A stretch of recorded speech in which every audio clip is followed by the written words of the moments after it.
दुनिया के किसी भी इमामबाड़े में नहीं रखा है सोने चांदी की ताजिया। आपको बता दें कि देश में ऐसी तमाम धरोहर है जिसकी पहचान पूरी दुनिया में है। ऐसी एक धरोहर गोरखपुर शहर के मियाँ बाज़ार क्षेत्र में स्थित इमामबाड़ा है। यहाँ रखे सोने और चांदी की आदमकद ताजिया की पहचान दुनिया भर में है। दुनिया के किसी भी इमामबाड़े में आदमकद के सोने व चांदी की ताजिया मौजूद नहीं है। साल में मुहर्रम के दौरान सिर्फ 10 दिनों के लिए इसकी ज़ियारत कराई जाती है, बाकी दिनों में यह बंद रहता है। सिर्फ चुनिंदा लोग ही वहां पहुंच सकते हैं। यहाँ 300 साल से अधिक का बाबा रोशन अली शाह का जलाई धुनी आज भी जल रही है। इमामबाड़ा गंगा जमनी तहजीब की मिसाल भी पेश करता है।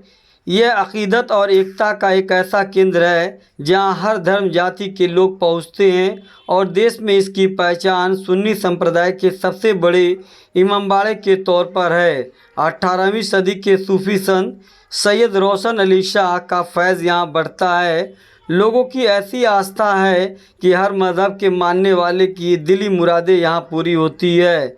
मियाँ साहब अब इमामबाड़ा के 6वें सज्जादनशीन अदनान फ़र्रुख अली शाह उर्फ मियाँ साहब हैं। उन्होंने बताया कि रोशन अली शाह बाबा करीब 1707 ईस्वी में गोरखपुर आए हुए थे। उन्होंने 1717 में इमामबाड़ा तामीर कराया। अवध के नवाब आसिफुद्दौला का दौर था।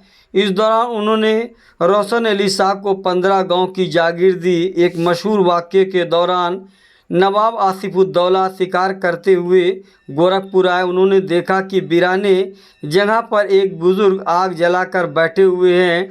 ठंडी का समय था, बाबा के बदन पर कपड़ा नहीं था।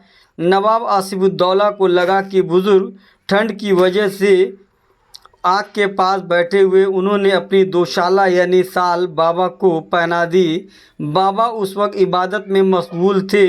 उनके इबादत में खलल पड़ गई। उन्होंने दोशाला को आग में डाल दिया। यह देखकर नवाब तमतमा उठा। उसने कहा कि बाबा, मैंने आपको अपनी दोशाला ठंड से बचने के लिए दी है और आपने उसे आग के हवाले कर दिया। यह सुनते ही बाबा ने चिमटे की मदद से उस दोशाला को निकालकर नवाब को दे दिया। एक नहीं कई दोशाला देते गए। बाबा की यह करामात देखकर नवाब समझ गए कि कोई ये आम शख्स नहीं है, ज़रूर कोई बुज़ुर्ग हस्ती है। वह बाबा रोशन अली शाह के बुज़ुर्गी के कायल हुए और रोशन अली शाह से उनके लिए कुछ करने की इजाज़त चाहिए। रोशन अली शाह ने इमामबाड़े के विस्तृत तामीर के लिए कहा, जिसे नवाब ने माना और इमामबाड़ा का तामीर करवाया।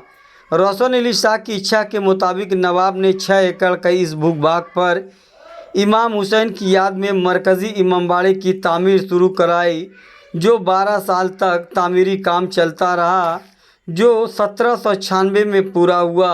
इमामबाड़े की तामीर करने के बाद अवध के नवाब आसिफुद्दौला ने सोने से बना ताजिया यहाँ भेजा। नवाब की बेगम ने चांदी का ताजिया भी इसी वज़न या इससे कुछ कम वज़न का भेजा। इमामबाड़े की दरो दीवार व सोने चांदी की ताजिया में मुगलिया वास्तुकला रची बसी नज़र आती है, जो एक ऐतिहासिकता का अनुभव कराती है। धरोहर के रूप में हज़रत रोशन अली शाह बाबा का हुक्का चिमटा खड़ा हुआ बर्तन आज भी इमामबाड़े में मौजूद है, जिसे देखने के लिए दूर दराज के लोग आते हैं। और बाबा द्वारा बनाई गई लकड़ी की ताजिया भी लोगों के लिए दर्शन के लिए आम है। इमामबाड़ा में 10 दिनों के लिए मेला भी लगाया जाता है, जहां दूर दराज से लोग बड़ी संख्या में बाबा के दरबार पर आते हैं और अपनी मन्नतें मुरादें मांगते हैं। मेले की खासियत है यह है कि इस मेले में आपको सस्ते दाम पर भी सामान मिल जाता है। ये 300 बरस पुरानी हिस्ट्री है और तब से ये जुलूस निकल रहा है। क्या इतिहास रहा इमामबाड़े का? अब इतिहास देखेंगे कि जब बाबा रोशन अली शाह यहाँ के बुजुर्ग थे, उनके ज़माने से यहाँ पे ये रवायत चल रही है मुहर्रम की, और अब ये मेरी 6ठी पीढ़ी है और तब से यहाँ पे। देखिए, ये तकरीबन 350 साल पुरानी बात होगी, जैसा कि रवायतों में लिखा हुआ है। ये टोटल जंगल हुआ करता था और यहाँ एक जंगल के किनारे एक बुजुर्ग बैठे धुई रमाए बैठे थे और इधर से नवाब आसिफुद्दौला का काफिला जा रहा था, तो उनको लगा कि कहीं धुनी जल रही है, उनको लगा कोई इंसान बैठा आखिर है कौन। वहां गए अपनी पूरी टीम के साथ, उन्होंने देखा कि नंगे बदन बैठे हुए हैं, तो उन्होंने अपनी दुशाला उठा करके उनको हजरत को दिया। तो उन्होंने जो हजरत बैठे हुए थे उन्होंने उस दुशाला को उसी आग में डाल दिया और ये बात बड़ी नागवार लगी नवाब आसिफुद्दौला को। तो नवाब आसिफुद्दौला ने कुछ कहा तो नहीं, लेकिन उनकी बातों को हजरत बात समझ गए कि ये मन में सोच क्या रहे हैं। उन्होंने उसी चिमटे से उस राख को पकड़ा और राख को पकड़ करके और नवाब आसिफुद्दौला की तरफ ऐसे उछाला और वो दुशाला फिर वो उसी तरह से आग से निकल आई जैसे कि उसने दिया था। उसको समझते देर नहीं लगी कि ये कोई बहुत बड़े सूफी संत हैं। तो जैसा कि आप ये पहली मज़ार जो अंदर देख रहे हैं, यहाँ पे जो 3 मज़ार है, इसमें ये पहली मज़ार उन्हीं की बाबा रोशन अली शाह साहब की मज़ार है। उनका ये वहाँ खड़ाऊ रखा हुआ है, उनका वही चिमटा रखा हुआ है। और जब जाकर के ये बात उन्होंने अपनी बीवी से ये बात जिक्र किया, तो उनकी बीवी को भी ये लालसा हुई कि चलते हैं। फिर उनकी बीवी यहाँ पे आई और आने के बाद उनको हजरत से मिलने के बाद ऐसा लगा कि कुछ यहाँ ऐसा कुछ बनाया जाए। तो उन्होंने उनकी नवाब आसिफुद्दौला ने ही उस जमाने में इस इमामबाड़े की तामीर कराया। और ये जो आप सोने चांदी की ताजिया देख रहे हैं, क्योंकि पूरे दुनिया में ये इकलौता सुन्नियों का इमामबाड़ा है और ये सोने चांदी की जो ताजिया दे रहा है बहुत ही रवायती ये ताजिया है। और तमाम ऐसे लोग जिनकी मन्नत यहाँ है, चूंकि हम लोग तो इसी कैंपस में रहते भी हैं, तो ऐसे तमाम लोग जो है आते हैं यहाँ दूर दूर से। इवन कि इंडिया के बाहर से भी लोग आते हैं जो इमाम हुसैन को मानने वाले हैं और यहाँ आकर के बाबा रोशन अली शाह की तमाम चीज़ों को समझते हैं, देखते हैं, उनकी मन्नत भी पूरी होती है। तो ये सोने चांदी का ताजिया अपने आप में इकलौता ऐसा इमामबाड़ा जहाँ ये सोने चांदी की ताजिया रखी गई है। तो यहाँ पे ये भी मानता है कि सभी धर्मों के लोग यहाँ पर आते हैं और अमन का संदेश हमेशा यहाँ से गया है। बिल्कुल बिल्कुल, ये मियाँ साहब की 6ठी पीढ़ी है। निश्चित तौर पे आपने बहुत अच्छा, आपके मैं चैनल को सलाम करता हूँ कि बहुत प्यारी बात आपने पूछ दिया। ये बात सच है, ये हिंदू मुस्लिम एकता कह लीजिए या देश की एकता का प्रतीक है इमामबाड़ा स्टेट।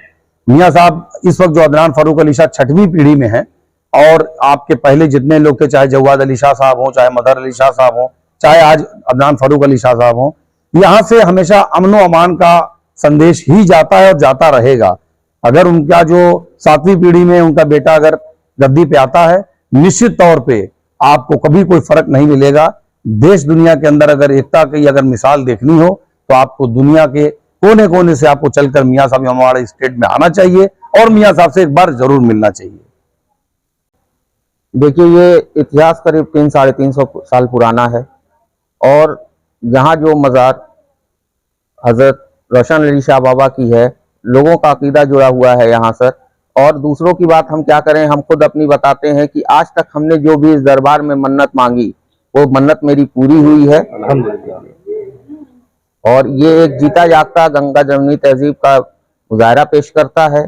आप जब भी मेले में आएंगे तो आप यहाँ पर देखेंगे विभिन्न धर्म के लोगों का यहाँ संगम होता है। लोग आते हैं, अपनी मुरादें मानते हैं और हमको लगता है कि यहाँ पर कोई भी मांगने वाला खाली हाथ इस दरबार से नहीं जाता।